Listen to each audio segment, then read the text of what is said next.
नमस्कार विद्यार्थी आणि पालकांनो, नवोदय विद्यालयामध्ये तुम्हाला जर शिक्षण घ्यायचं असेल तर तुम्हाला या पहिले मी व्हिडिओ घेतलेले आहे, त्यामध्ये सांगितलं की यामध्ये काय काय फायदे असणार आहेत. जवळपास 10 वेगळ्या प्रकारचे फायदे.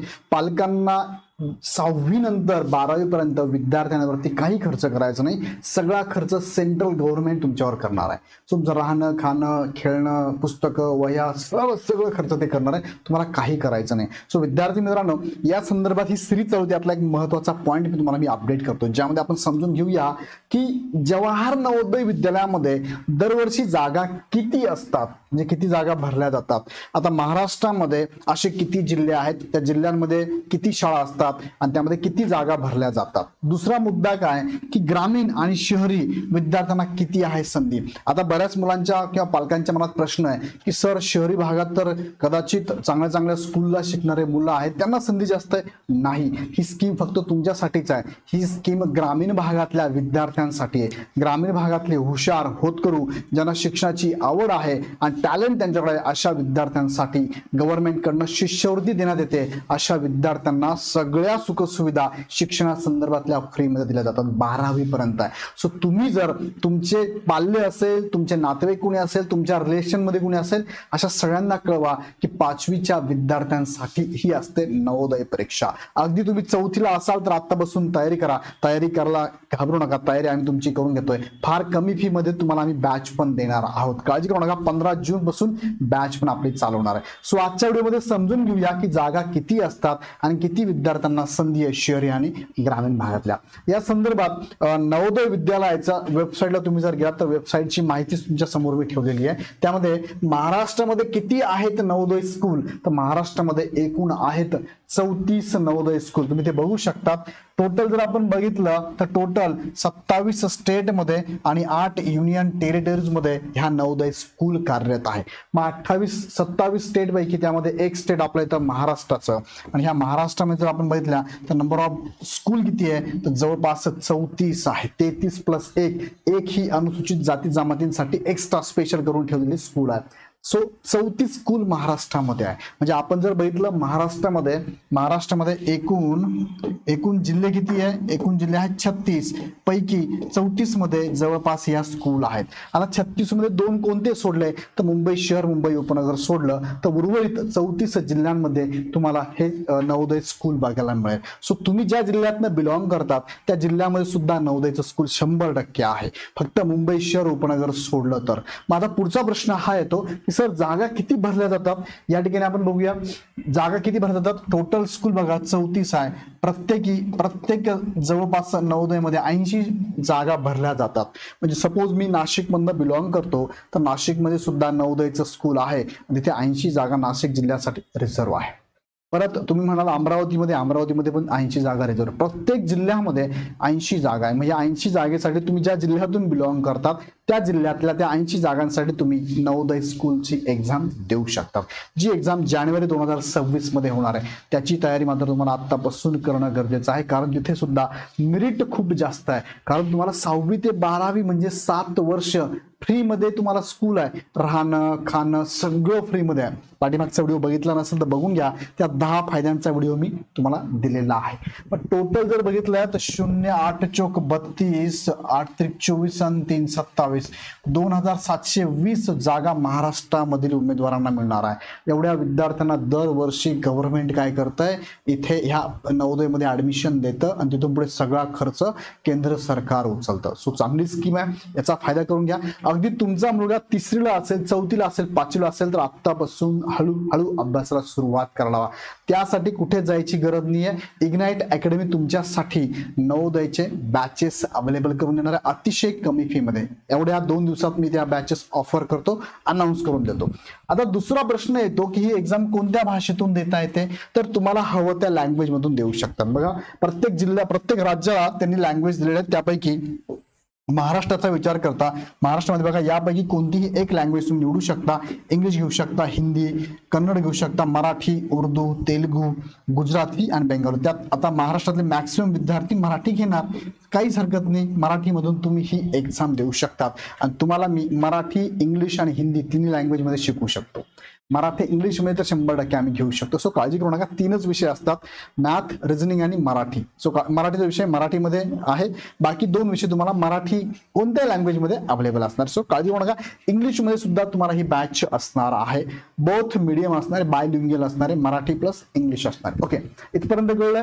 पुढे घेऊन जातो तुम्हाला, मग जागा किती तुम्हाला कळलं. आता कोटा कसं आहे बघा, ग्रामीण भागातला जर विद्यार्थी बिलॉंग करत असेल शहरी भागातला सोडून, तर ग्रामीण कोणाला म्हणतात ते पण मी तुम्हाला सांगतो बघा. ग्रामीण भागातून तुम्हाला 75% जागा ग्रामीण भागातील विद्यार्थ्यांसाठी राखीव असतात. आता विचार करा, जर 80 जागा असेल तर याच्या 75% जागा ह्या ग्रामीण भागातल्या विद्यार्थ्यांना, म्हणजे 60 जागा असतात ग्रामीण भागातल्या विद्यार्थ्यांना. तुम्हाला ह्या 60 जागांमध्ये मेरिटमध्ये यायचंय. तुम्ही जर आलात तर त्या जिल्ह्यातून तुमची निवड होणार. दुसरं काय, उरलेल्या 25% जागा या शहरातील विद्यार्थ्यांसाठी असतात. याच्यामध्ये परत मी तुम्हाला स्टार करून पुढे सांगतो काय आहे बघा. मेरिट लिस्ट आरक्षण कसं लागतं, तुमचं परीक्षेमध्ये, या परीक्षेमध्ये तुम्हाला जे मार्क पडतात 100 पैकी 80 प्रश्न 100 मार्कांसाठी असतात. 100 पैकी जेवढे मार्क पडतात जिल्ह्यानुसार तुमचं मेरिट लिस्ट लावली जाते. ओके, 75% जागा ग्रामीण विद्यार्थ्यांना आहे, त्यानंतर 25% जागा शहरी आहे. पण यामध्ये सुद्धा कशा जागा डिस्ट्रीब्यूट केल्या जातात बघा. SC, ST, OBC आणि दिव्यांग विद्यार्थ्यांना आरक्षण असणार आहे. जसं तुम्हाला माहिती आहे की SC उमेदवार जर तुम्ही असाल तर तुम्हाला साधारणतः इथे 7.5% जागा राखीव आहे. ST कॅटेगरी असाल तुम्हाला आता 15% जागा राखीव आहे. OBC मधून बिलॉंग करत असाल तर तुम्हाला जवळपास 27% जागा राखीव आहे. आणि दिव्यांगांमधून बिलॉंग करत असाल तर तुम्ही 4% जागा तुम्हाला राखीव असणार आहे. आणि विशेष मुलींसाठी विशेष सुविधा आहे. मुलींसाठी 1/3 जागा राखीव आहे. 80च्या 1/3 जर तुम्ही केलं तर तेवढ्या जागा मुलींसाठीच असणार आहे. म्हणजे 20-60, 22-66, 25-75, 26, 27-81, जवळपास 27 जागा या फक्त आणि फक्त मुलींसाठीच राखीव असणारे. हा एक महत्वाचा मुद्दा आहे बघा.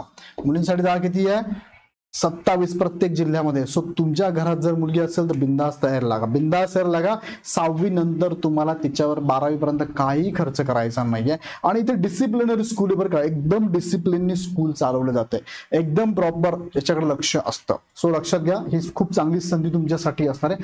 पुढे जाऊन सांगू तुम्हाला, शहरी भागात 25%, ग्रामीण भागात 75%. शहरी भाग म्हणजे काय, तर ज्या शाळा नगरपालिका, नगर परिषद, महानगरपालिका क्षेत्रात येतात त्या शाळेत शिकणाऱ्या विद्यार्थ्यांना आपण शहरी भागातले विद्यार्थी म्हणणार आहे.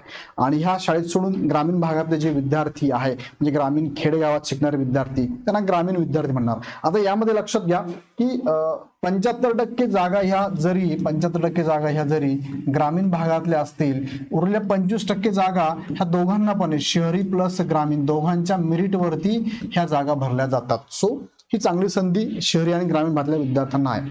अजून एक मुद्दा क्लिअर करतो, जर तुम्ही प्रायव्हेटमध्ये शिकत असाल, म्हणजे एखादी प्रायव्हेट स्कूल आहे ज्यामध्ये आपण म्हणूया की सरकारी नाहीये शाळा, या सरकारी शाळेत जर तुम्ही शिकत नसाल तर तुम्हाला या संधीचा फायदा घेता येणार नाही. ऍटलिस्ट 3री, 4थी, 5वी हे 3 वर्ग तुम्ही सरकारी शाळेत शिकलेले असाल तर, आणि तरच तुम्ही 5वीच्या माध्यमातून ही परीक्षा देऊ शकतात आणि 6वी पासून नवोदय स्कूलला ऍडमिशन घेऊ शकतात. जर तुमचं शिक्षण 3री, 4थी, 5वी सरकारी शाळेत नसेल तर तुम्हाला इथे ह्या संधीचा फायदा घेता येत नाही. सो ह्या मेजर अटी यामध्ये आहे की तुमचं सरकारी शाळेमध्ये शिक्षण झालेलं असावं लागेल. आता पुढे जाऊन सांगू तुम्हाला मी, उदाहरण द्यायचं म्हटलं बघा. उदाहरण काय, एखाद्या जिल्ह्यात 80 जागा असेल तर 60 जागा ह्या ग्रामीण भागाला आणि 20 जागा ह्या शहरी भागांसाठी राखीव असतात.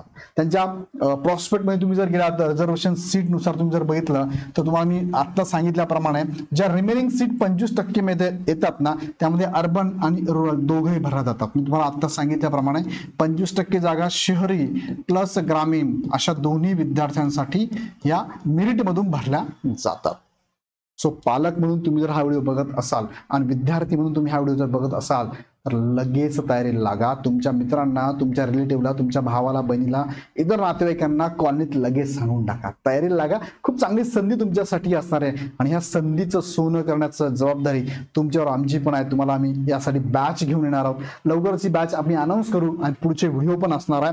पुढच्या व्हिडिओमध्ये परीक्षा पद्धत कशी असते, परीक्षा कधी असते, फॉर्म कधी भरावा लागतो, किती वेळा देता येते, एक्झाम अभ्यासक्रम काय असतो आणि निवड कशी होते, हे पण व्हिडिओ मी घेणार आहे. त्यासाठी काय करा, चॅनल लगेच सबस्क्राईब करून ठेवा, बेल बेल आयकॉनवरती क्लिक करा, आवश्यक आहे. तुम्हाला प्रत्येक गोष्टीची अपडेट आम्हीच देणार आहोत. ओके, सो या संदर्भात काही अडचण असेल तर मला नक्की कळवा. पण कमेंटमध्ये हे पण कळवा की तुम्हाला जर या एक्झामसाठी तयारी करायची आणि तुम्हाला क्लासची गरज आहे का, मला कमेंटमध्ये नक्की कळवा. सो क्लास 15 जून पासून आपण स्टार्ट करणार आहोत. तयारीत राहा. आणि काही अडचण असेल तर आमच्या टीमला तुम्ही कॉल करू शकता. आमच्या टीमचा नंबर मी मला शेअर करून ठेवतो, 8888 996116 ह्या नंबरवर आपण कॉल करून विशेष माहिती घेऊ शकता. ओके, तर थांबतो. अजून काही प्रश्न मनात असतील कमेंट बॉक्समध्ये नक्की टाका. पुन्हा व्हिडिओ नेक्स्ट मध्ये. खूप खूप धन्यवाद.